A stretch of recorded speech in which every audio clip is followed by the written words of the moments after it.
گھروں میں بیٹھ کر سننے والی قابل صد احترام ماں اور بہنوں،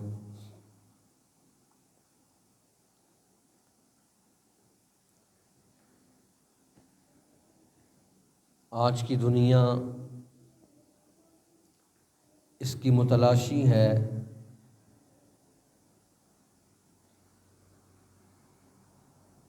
کہ ہم کسی طرح خوشحال زندگی گزار لیں، آسودہ حال زندگی گزار لیں، پر مسرت اور پر موقع زندگی گزار لیں، جس میں پریشانیاں نہ ہوں،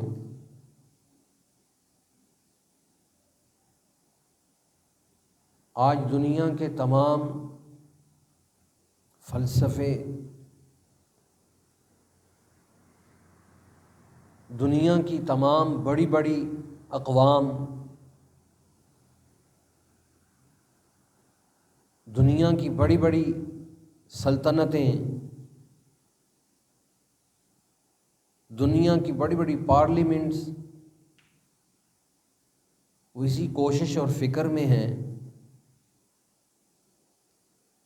کہ انسانوں کو سکھ، چین، سکون اور خوشحال زندگی کسی طرح میسر آ جائے۔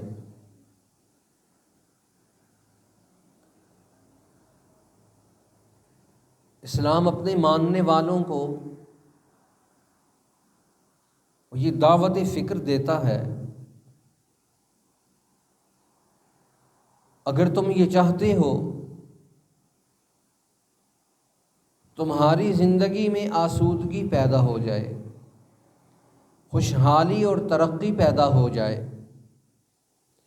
زندگی امن و اطمینان، سکون اور آسودگی والی پیدا ہو جائے، پر رونق زندگی تمہیں میسر آ جائے،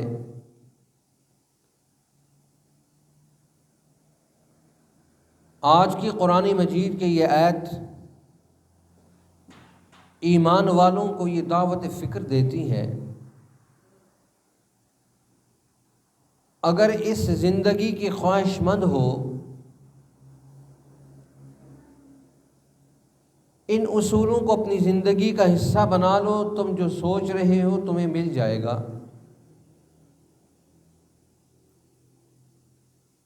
کتنی خوبصورت دعوت ہے ترقی کی، آسودگی کی، رفعت اور بلندی کی،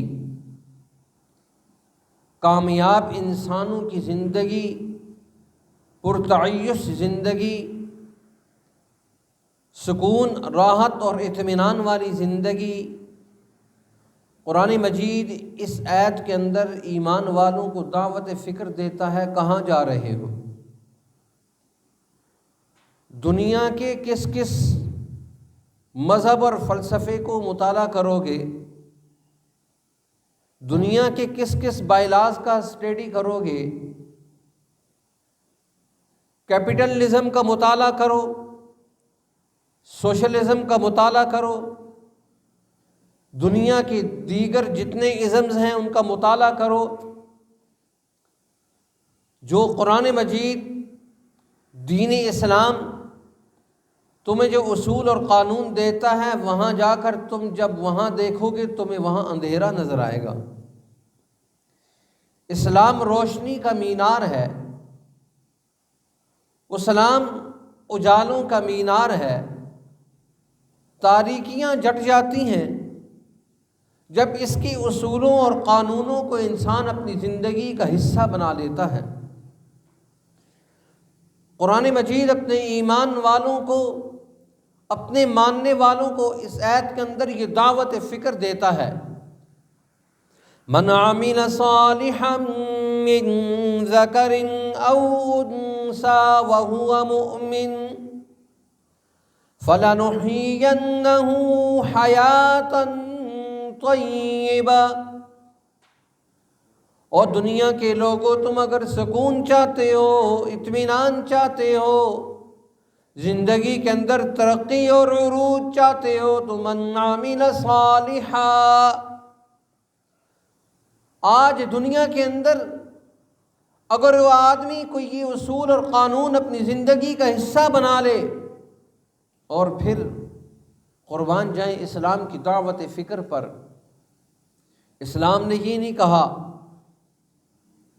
کہ صرف مرد ترقی کر سکتے ہیں، اور مردوں میں بھی وہ قید نہیں لگائی امیر طبقہ صرف ترقی کرے گا، صرف پیسے والا ترقی کرے گا، صرف قوت اور طاقت والا ترقی کرے گا، صرف حسن و جمال والا ترقی کرے گا، صرف خطہ زمین کے ساتھ تعلق رکھنے والے صرف یہ لوگ ترقی کریں گے۔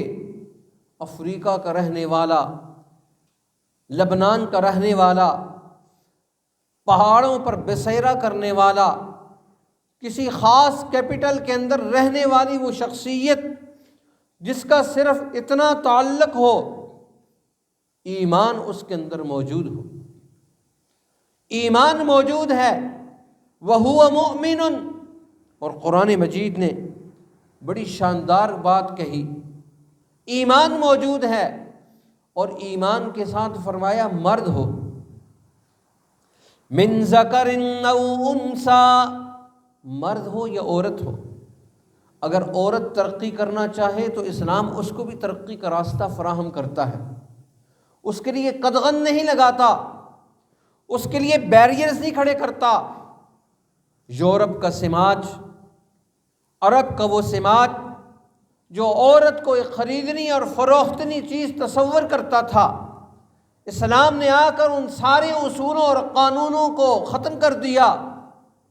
فرمایا عورت بھی ترقی کرے گی، مرد بھی ترقی کرے گا، امیر بھی ترقی کرے گا، غریب بھی ترقی کرے گا، ہر فرد، ہر شخص، ہر خطہ زمین، ہر قوم کا فرد وہ آگے بڑھنے کی صلاحیت اور طاقت اور استعداد اللہ نے اس کے اندر منتقل کر دی۔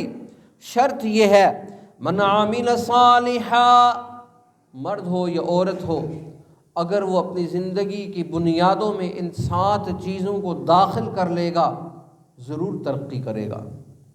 ان 7 اصولوں کو اپنی زندگی کا حصہ بنا لے گا، وہ فرد، وہ گھر، وہ خاندان، وہ قوم، وہ قبیلہ، وہ ادارہ، وہ ملک، وہ بر اعظم، وہ ساری دنیا کی مملکتیں وہ آگے نکلنا شروع ہو جائیں گی۔ کیوں؟ اس لیے کہ انہوں نے اللہ کے بتائے ہوئے اصول کو اپنی زندگی کا حصہ بنا لیا۔ قرآن مجید کہتا ہے دیکھو تو صحیح کامیاب لوگ کون سے ہیں۔ قرآن مجید کہتا ہے دنیا کے اندر جتنے انسان ہیں وہ سب کے سب خسارے میں ہیں، وہ سارے کے سارے نقصان میں ہیں۔ اور قرآن مجید کی اس چھوٹی سی سورۃ العصر ہمیں یہ بتاتی ہے والعصر ان الانسان لفی خسر الا الذین آمنوا وعملوا الصالحات وتواصوا بالحق وتواصوا بالصبر۔ زمانے کی قسم سارے کے سارے انسان خسارے اور نقصان میں ہیں، گھاٹے میں چلے گئے۔ اب سوال یہ پیدا ہوتا ہے انسان گھاٹے میں چلا گیا، نقصان میں چلا گیا، کون سا انسان فائدے میں ہے؟ قرآن مجید کی اگلی آیت ہمیں یہ دعوت فکر دیتی ہے، ہمیں یہ بتاتی ہے، ہمیں یہ سمجھاتی ہے صرف اور صرف وہ شخص کامیاب ہو گیا جس نے اپنے اندر اس اصول کو اپنا لیا۔ اور قرآن مجید وہ اصول بتلاتے ہوئے ان آیات کا تذکرہ کرتا ہے اِلَّا الَّذِينَ آمَنُوا وَعَمِلُوا الصَّالِحَاتِ۔ سب سے بڑی چیز یہ ہے ایمان ہو اور عمل صالح ہو۔ جب تک ایمان نہیں ہوگا، اس ایمان کے مطابق عمل صالح نہیں ہوگا، ترقی نہیں ہو سکتی، انسان آگے نہیں بڑھ سکتا۔ اس لیے فرمایا ساری کی ساری انسانیت خسارے میں ہے۔ اور اگر کوئی آدمی یہ کہے کہ میرے پاس مال ہے، میں خوبصورت زندگی گزار رہا ہوں، میں پرسکون زندگی گزار رہا ہوں، میں بڑی ایک نفیس زندگی گزار رہا ہوں۔ قرآن مجید کہتا ہے یہ ان لوگوں کی غلط فہمی ہے۔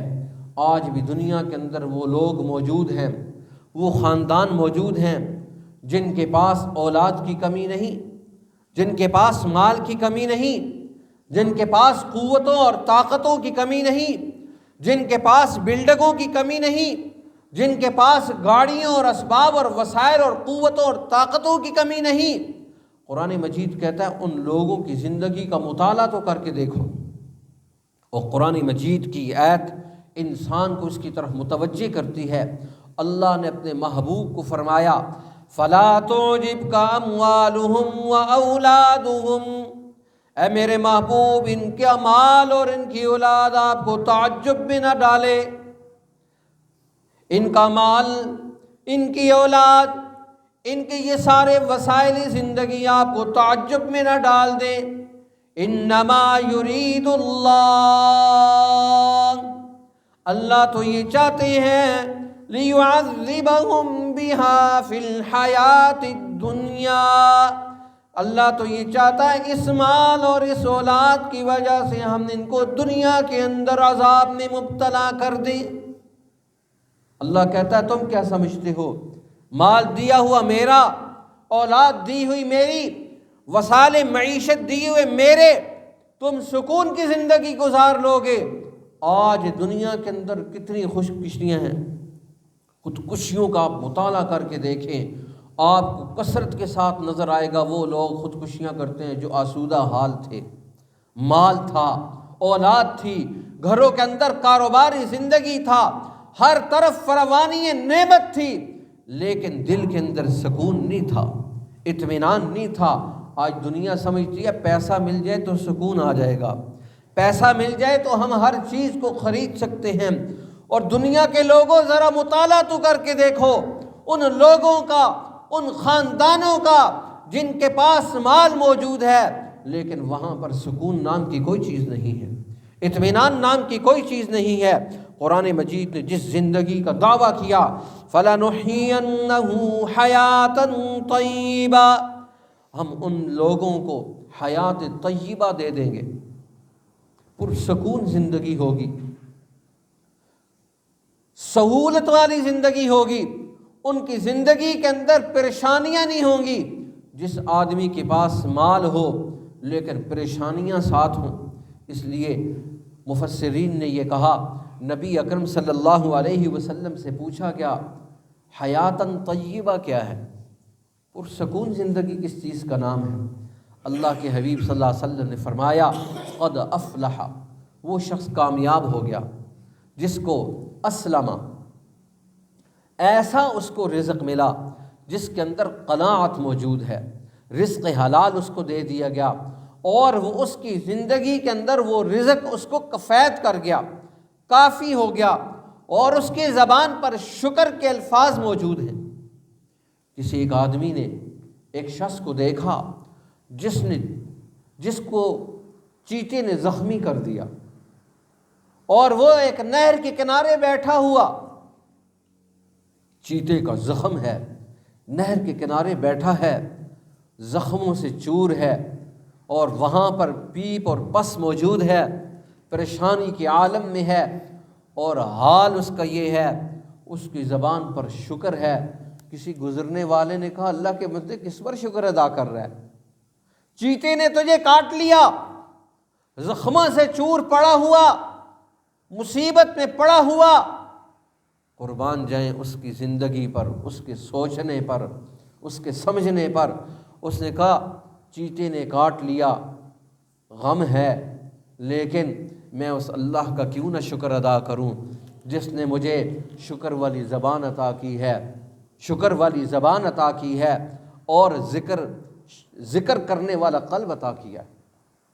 اس نے میرے دل کے اندر اپنی یاد کو قائم کر دیا، اور اس نے مجھے جو زبان عطا فرمائی، اس حال کے اندر بھی اس نے مجھے اپنا شکر ادا کرنے والا کر دیا، میں اس رب کا کیوں نہ شکر ادا کروں۔ ہر حال میں اللہ اکبر۔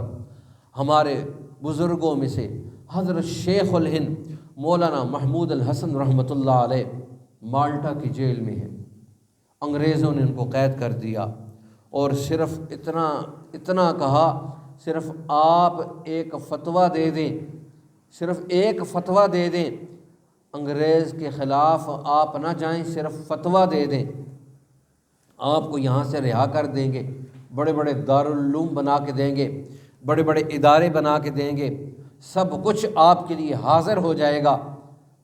اللہ اکبر، کہنے لگے کیا بات کرتے ہو؟ اور اس پر حضرت کو مارا جاتا، پیٹا جاتا، مورخین کہتے ہیں حضرت کو انگارے بچھائے جاتے، اوپر لٹا دیا جاتا، مالٹا کا سرد ماحول، مالٹا کی قید، پھر وہاں سے اٹھا کر کوڑے برسائے جاتے، اور پھر بعض اوقات لوہے کی سلاخوں کو گرم کر کے حضرت کی پیٹھ کو داغا جاتا۔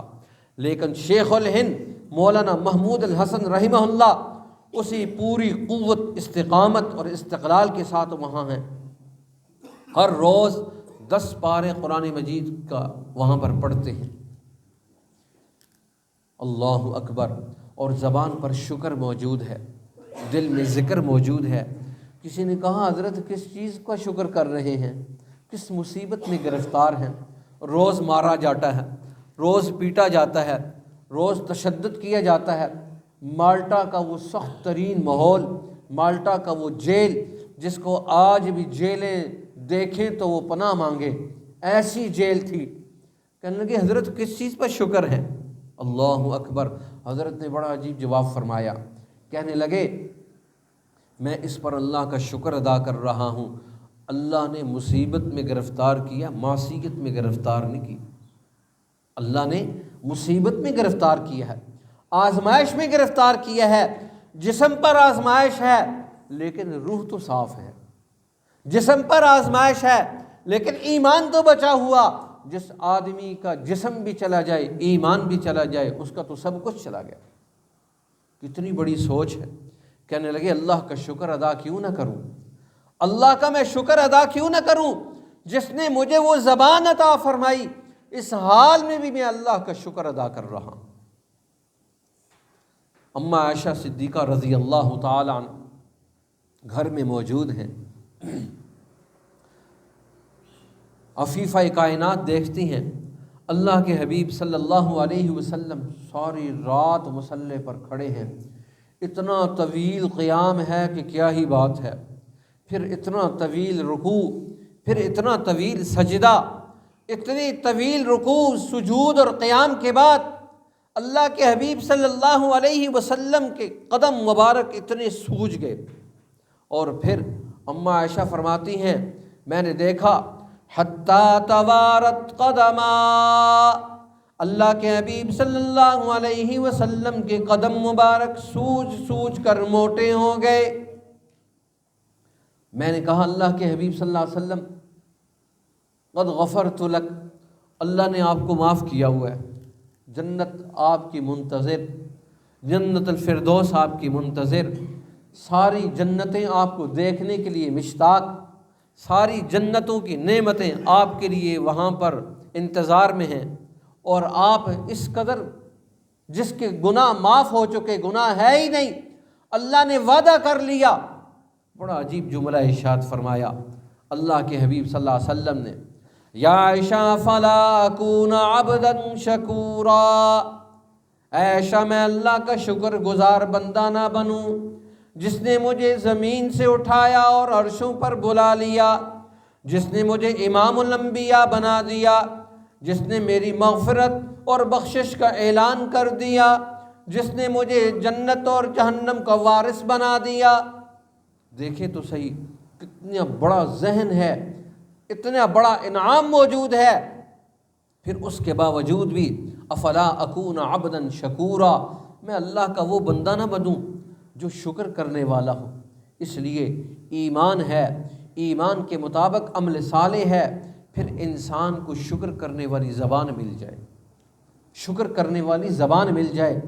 آج ہم کتنی نعمتیں کھاتے ہیں، آپ دیکھیں میں اور آپ موجود ہیں، ہم سے پہلے ہمارے والدین کے پاس کیا نعمتیں تھیں، ان کے پاس کیا سہولیات تھیں، ان کے پاس کتنی پرتعیش زندگی تھی، کیا کیا وہ ساگ ہوتا تھا، بننے سے ساگ اتارا پکا کر کھا لیا، کسی نے بہت مزے کا کام بنایا تو لسی اور مکھن بھی ساتھ کھا لیا، کسی نے اور زیادہ وہاں پر جو ہے تعیشات کی زندگی گزاری تو دیسی گھی کھا لیا۔ اب وہ ساری نعمتیں تھیں، لیکن ان لوگوں کی زندگی کو دیکھیں، سارا دن پیدل چلتے ہیں، زندگی کی وہ آسودگیاں، زندگی کے وہ آرام اور راحت۔ آج ہمیں نلکا کھولتے ہیں گرم پانی میسر ہے، نلکا کھولتے ہیں ٹھنڈا پانی میسر ہے، گھر کے اندر قدم رکھتے ہیں گرمی اور سردیوں کے اعتبار سے ہمارے پاس مشینیں موجود ہیں جو ہمیں گرم اور ٹھنڈا کر دیتی ہیں، کتنی بڑی نعمتیں موجود ہیں۔ قرآن مجید کہتا ہے دیکھو تو صحیح، انسان کو اللہ جب اتنی نعمتیں دے پھر اس پر شکر کیا ہے۔ آج ہم اور آپ اتنی نعمتوں پر کیا شکر ادا کرتے ہیں، کتنی اللہ نے ہمیں سہولتیں عطا فرما دی، کتنی نعمتیں عطا فرما دی۔ مجھے ابھی تک یاد ہے، آج الحمدللہ ہمارے گھروں کے اندر، میرے گھر کے اندر 4 گاڑیاں کھڑی، تحدیث میں نعمت کے طور پہ بتا رہا ہوں۔ ہمارے والد صاحب کے پاس سائیکل بھی نہیں تھی، سائیکل بھی نہیں تھی، اور آج الحمدللہ ہم چاروں بھائیوں کے گھر میں گاڑیاں کھڑی ہیں، نعمتیں کھڑی ہیں، اسباب اور وسائل کھڑے ہیں۔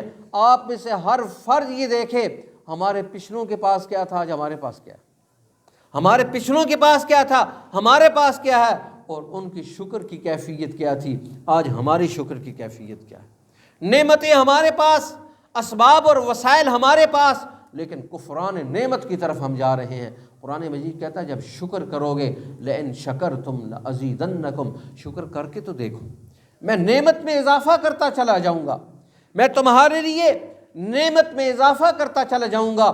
اور فرمایا حسد کرو گے تو کچھ نہ پاؤ گے، حسد کرو گے تو کچھ نہ پاؤ گے، شکر کرو گے تو گن نہ پاؤ گے۔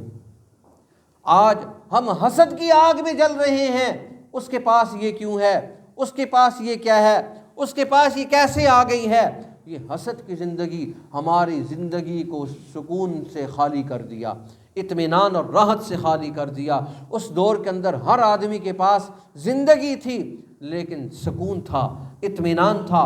آج ہمارے پاس نعمتیں بہت ہیں، کیا چیز رخصت ہو گئی، حیاتاً طیبہ، سکون والی زندگی نکل گئی۔ کیوں؟ ہم حسد کا شکار ہو گئے۔ حاسد یہ ایسی بیماری ہے جس قوم، جس خاندان، جس فرد کو لگ جائے، جس کے اندر یہ بیماری آ گئی، وہ مال کے ہوتے ہوئے بھی بیمار ہے، صحت کے ہوتے ہوئے بھی مریض ہے، وہ ساری چیزوں کے ہوتے ہوئے بھی وہ مصیبت کا گرفتار ہے۔ کیوں؟ حسد ایک ایسی چیز ہے۔ حضرت معاویہ رضی اللہ تعالیٰ عنہ فرمایا کرتے تھے اللہ نے مجھے اتنی طاقت، اتنی صلاحیت دی ہے، میں ہر آدمی کو راضی کرنے کی صلاحیت رکھتا ہوں الا الحاسد، میں حاسد کو راضی نہیں کر سکتا۔ کیوں؟ حاسد زوال نعمت کے بغیر خوش ہی نہیں ہوتا۔ آپ کے پاس گاڑی ہے، وہ ختم ہو گئی، وہ خوش ہو گیا، گھر ہے، آپ کے پاس نعمتیں ہیں، ختم ہو گئی، وہ خوش ہو گیا۔ فرمایا یہ حسد اتنی بڑی بیماری ہے، جس آدمی کو یہ لگ جائے اس کی ساری نمازیں لے کر چلا جاتا ہے، حج عمرے ختم، زکوٰۃ ختم، روزے ختم۔ یہ اتنی بڑی بیماری ہے۔ اللہ کے حبیب صلی اللہ علیہ وسلم نے فرمایا، یاد رکھو لوگو، ان الحسد یأکل الحسنات کما تأکل النار الحطب، حسد ایسی بیماری ہے، نیکیوں کو ایسے کھا جاتا ہے جیسے آگ اگر لکڑی کو لگ جائے تو لکڑی ختم ہو جاتی ہے۔ فرمایا ان الحسد یأکل الحسنات کما تأکل النار الحطب، حسد جس آدمی کو لگ جائے اس کا ہر نیک عمل ختم ہو جاتا ہے۔ آج دنیا حاسدین سے بھری ہوئی ہے، آج دنیا شر سے بھری ہوئی ہے۔ اس لیے قرآن مجید کہتا ہے کہ دیکھو اگر تم حسد کی زندگی گزارو گے تو پھر کیا نتیجہ نکلے گا، تمہاری زندگی سے حیاتاً طیبہ، پاکیزہ زندگی ختم ہو جائے گی، حیات طیبہ ختم ہو جائے گی، حیات خبیثہ تمہارا مقدر بن جائے گی۔ حیات طیبہ کچھ اور ہے، حیات خبیثہ کچھ اور ہے۔